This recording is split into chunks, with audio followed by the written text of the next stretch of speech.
اللہ کے نبی سرور کائنات صلی اللہ علیہ وسلم نے فرمایا ہے کہ جو ہے جب تک اس روئے زمین پر اللہ اللہ کہنے والا باقی رہے گا یہ دنیا قائم رہے گی. جب اللہ اللہ کہنے والا یعنی کہ مسلمان دنیا میں نہیں رہے گا تو کیا ہو جائے گا؟ دنیا ناپید ہو جائے گی، برباد ہو جائے گی. میرا عزیز دوستو، اس سے معلوم میں چلا کہ نکاح اسلام کے اندر ہے. اگر مسلمان نہیں رہیں گے تو نکاح بھی نہیں. تو جب نکاح دنیا کے اندر سے ختم ہو جائے گا تو دنیا ختم ہو جائے گی. مقرر شعلہ بیان جناب حضرت مولانا مفتی عمران صاحب قاسمی دامت برکاتہم العالیہ مدرس جامعہ اسلامیہ ارشد العلوم سبلنگ کو بڑے ہی ادب احترام کے ساتھ دعوت اسٹیج دوں گا کہ آئیں. خطابت سے جو ہے تقریر سے سامعین کے قلوب کو مجلہ مشفع فرمائیں اس شاعر کے ساتھ کہ خطابت وجد میں آئے تو ہتھیار بن جائے. خطابت وجد میں آئے تو ہتھیار بن جائے، کبھی نیزہ کبھی خنجر کبھی تلوار بن جائے. خطابت وجد میں آئے تو ہتھیار بن جائے، کبھی نیزہ کبھی خنجر کبھی تلوار بن جائے. خطابت کی گلفشانی مسلم ہے زمانے میں، خطابت کی گلفشانی مسلم ہے زمانے میں. اے نجاشی آگے جعفر تیار بن جائے، اے نجاشی کے آگے جعفر تیار بن جائے. آپ حضرات کے بیچ حضرت مفتی عمران صاحب دامت برکاتہم تشریف جلوہ افروز ہیں. آپ حضرات بغور سماعت فرمائیں. بسم اللہ الرحمن الرحیم. الحمد للہ نحمده ونستعینه ونستغفره ونؤمن به ونتوکل علیہ ونعوذ باللہ من شرور انفسنا ومن سیئات اعمالنا من يهد الله فلا مضل له ومن يضلل فلا هادي له وأشهد أن لا إله إلا الله وحده لا شريك له وأشهد أن سيدنا وسندنا ومولانا محمدا عبده ورسوله أرسله الله تعالى بالحق بشيرا ونذيرا وداعيا إلى الله بإذنه وسراجا منيرا. أما بعد فأعوذ بالله من الشيطان الرجيم. بسم الله الرحمن الرحيم. يا أيها الذين آمنوا اتقوا الله وقولوا قولا سديدا يصلح لكم أعمالكم ويغفر لكم ذنوبكم ومن يطع الله ورسوله فقد فاز فوزا عظيما. وقال النبي صلى الله عليه وسلم تنكح المرأة لأربع: لمالها لجمالها لحسبها لدينها فاظفر بذات الدين، أو كما قال عليه الصلاة والسلام. وشہر محبت جہاں مصطفیٰ ہے وہی گھر بنانے کو جی چاہتا ہے. وشہر محبت جہاں مصطفیٰ ہے وہی گھر بنانے کو جی چاہتا ہے. وہ شہر محبت جہاں مصطفیٰ ہے وہی گھر بنانے کو جی چاہتا ہے. وہ سونے سا کنکر وہ چاندی سی میٹی نظر میں بسانے کو جی چاہتا ہے. وننحس اصغر وہ ایڑھی رگڑ کر یہی کہہ رہا ہے وہ خیمے میں رو کر اے بابا میں پانی کا پیاسا نہیں ہوں اے بابا میں پانی کا پیاسا نہیں ہوں میرا سر کٹانے کو جی چاہتا ہے وہ شہر محبت جہاں مصطفیٰ ہے وہیں گھر بنانے کو جی چاہتا ہے اللہم صلی علی محمد النبی الأمی وعلى آله وأصحابه وبارك وسلم تسلیما كثيرا كثيرا۔ اسٹیج پر رونق افروز علماء کرام، بزرگان دین، اسی طرح ہم سب کے مربی مشفق حضرت مولانا بلال صاحب دامت برکاتہم العالیہ تشریف فرما ہیں۔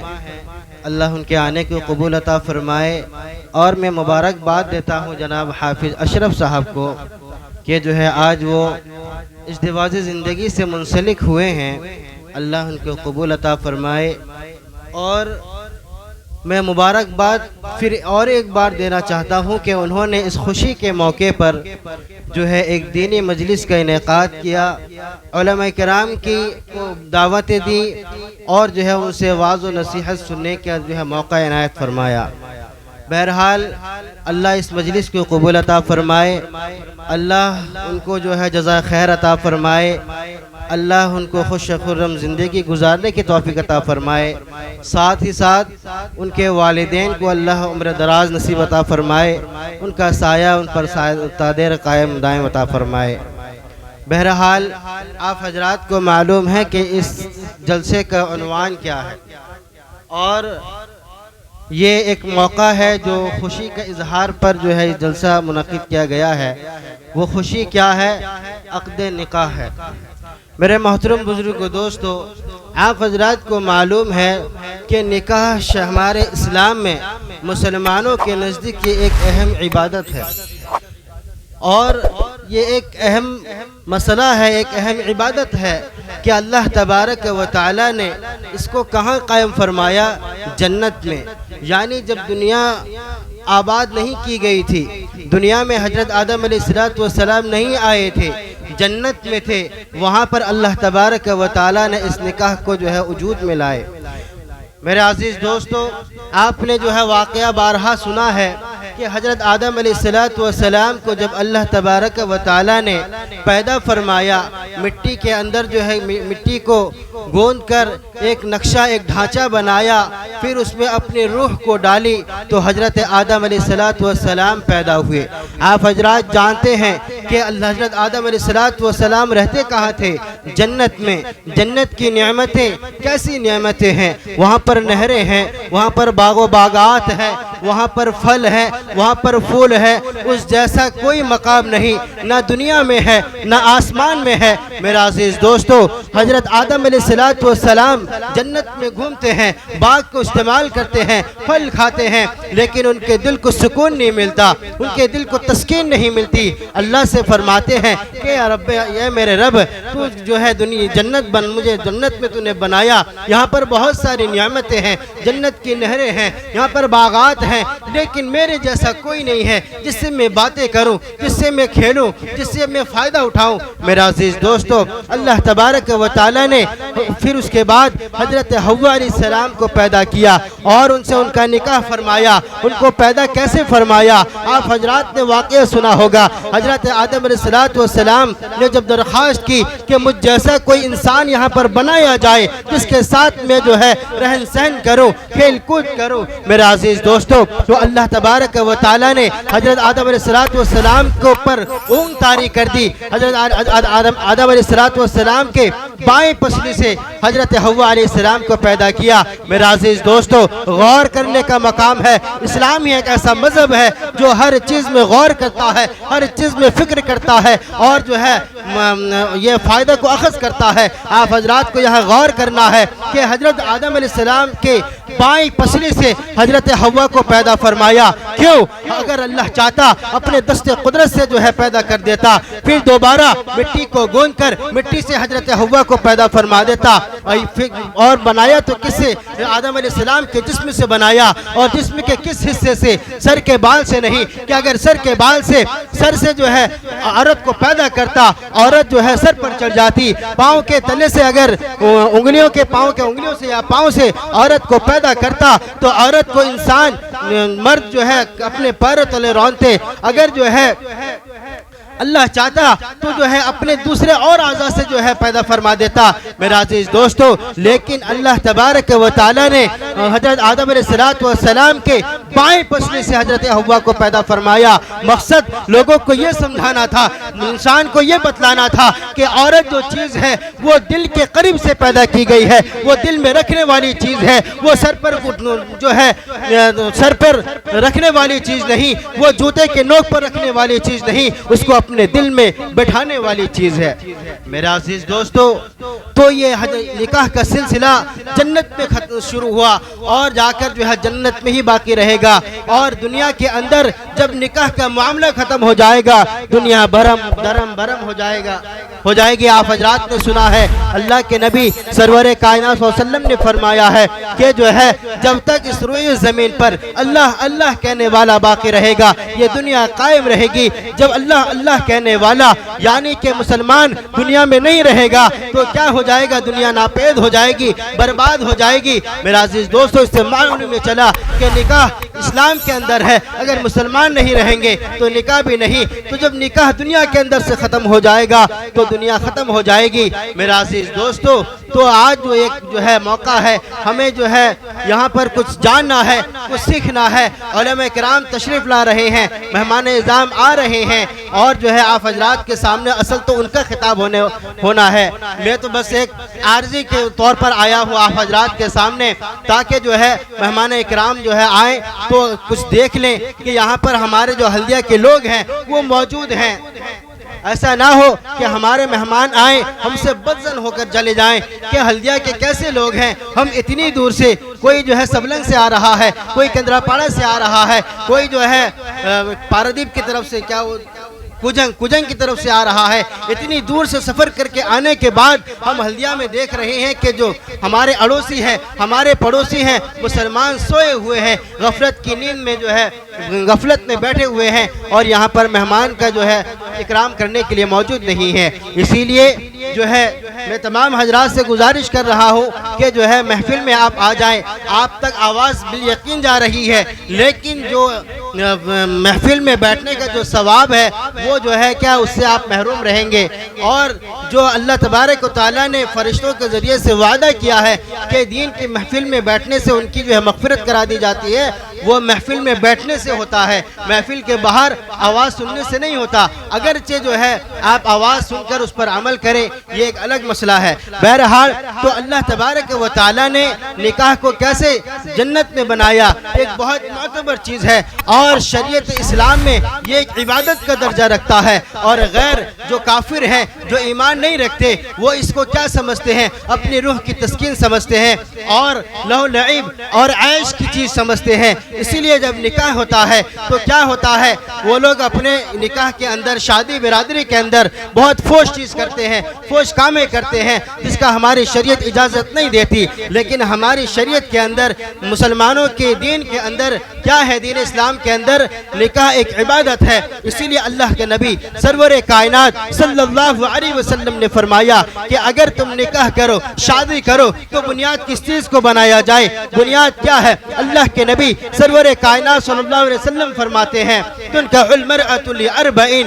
لمالها، لجمالها، لحسبها، لدینها، فاظفر بذات الدین۔ اللہ کے نبی سرور کائنات صلی اللہ علیہ وسلم فرماتے ہیں کہ اگر تم عورتوں سے 4 چیزوں کی وجہ سے نکاح کیا جاتا ہے، اس کے مال کی وجہ سے، اس کے حسن کی وجہ سے، اس کے نسب کی وجہ سے اور اس کے دین کی وجہ سے فاظفر بذات الدین، تمہیں چاہیے کہ تم اس کے دین کو اختیار کرو، تم تلاش کرو کہ تم جس سے نکاح کر رہے ہو وہ دیندار ہو۔ میرے عزیز دوستو، اللہ کے نبی سرور کائنات صلی اللہ علیہ وسلم نے دین کو بنیاد رکھی ہے، کیونکہ یہ نکاح عبادت ہے، اور جن لوگوں کے نزدیک یہ نکاح عیش و عشرت کی چیز ہے، تسکین قلب کی چیز ہے، تو ان کے نزدیک کیا اس میں جو ہے ناز ہوتا ہے، تماشا ہوتا ہے۔ لیکن افسوس ہے آج کے مسلمانوں پر کہ جو ہے وہ شادی کے موقع پر چاہتا ہے کہ ہر کوئی ہمارا برادر، ہمارا رشتہ دار، ہمارا بھائی، ہمارا اڑوسی، ہمارا پڑوسی،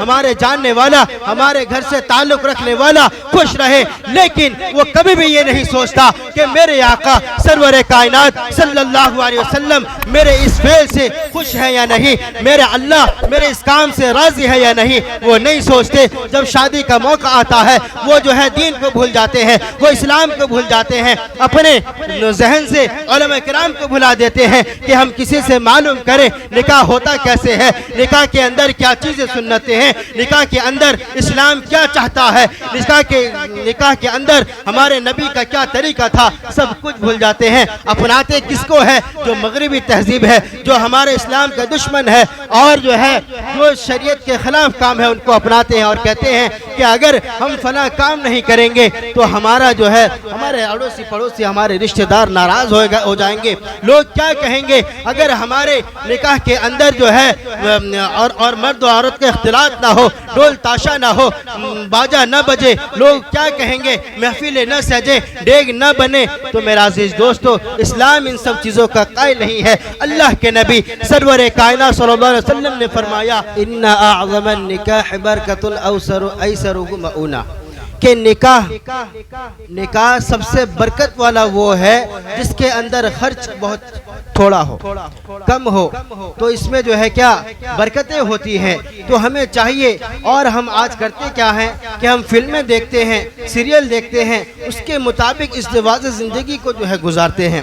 لیکن اگر آپ غور کریں، اللہ کے نبی سرور کائنات صلی اللہ علیہ وسلم کی سیرت کو اپنائیں اور آپ نے اپنے ازدواج زندگی کیسے گزارے ہیں، اگر آپ تلاش کریں تو آپ جیسا کوئی ایسا آدمی نہیں ہے جو دنیا کے اندر اپنی جو ہے زوجات سے جو ہے حسن سلوک کیا ہو، کوئی ایسا نہیں ہے جو اپنے زوجات سے جو ہے معاملات میں بالکل صاف شفاف۔ اللہ کے نبی سرور کائنات صلی اللہ علیہ وسلم کی 11 بیویاں تھیں، جب وہ جو سب کے زبان پر یہی تھا کہ اللہ کے نبی سرور کائنات صلی اللہ علیہ وسلم کیا بہت بہترین اخلاق والے تھے، بہت اچھے آدمی تھے۔ جب ہم بیمار ہو جاتے تو ہماری کیا تیمارداری کرتے، ہمارا خیال کرتے، ہمارے کاموں میں ہاتھ بٹاتے، تو یہ اللہ کے نبی کی زندگی تھی۔ ہمیں بھی چاہیے کہ جو ہے آپ جیسا اخلاق کو اپنائیں۔ اور میں کیا کہوں کہ ہمارے مہمان خصوصی حضرت مولانا محمد بلال صاحب دامت برکاتہ العالیہ اسٹیج پر تشریف لے آئے ہیں، تو ان کے سامنے گفتگو کرنا بے ادبی ہے، تو اسی لیے جو ہے میں انہی چند باتوں پر اپنے تقریر کو ختم کرتا ہوں۔ دعا کرے کہ اللہ تبارک و تعالی جو کہنے سننے سے زیادہ عمل کی توفیق عطا فرمائے، اور اللہ اس پروگرام کو کامیاب بنائے۔ اللہ جناب حافظ اشرف صاحب کی جو ہے زندگی کو خوشگوار بنائے۔ انہوں نے جو ہے ازدواج زندگی میں قدم رکھا ہے، اللہ کے نبی کے طریقے کے مطابق ان کو زندگی بسر کرنے کی توفیق عطا فرمائے۔ اللہ ان کے تمام مرحومین کی مغفرت عطا فرمائے۔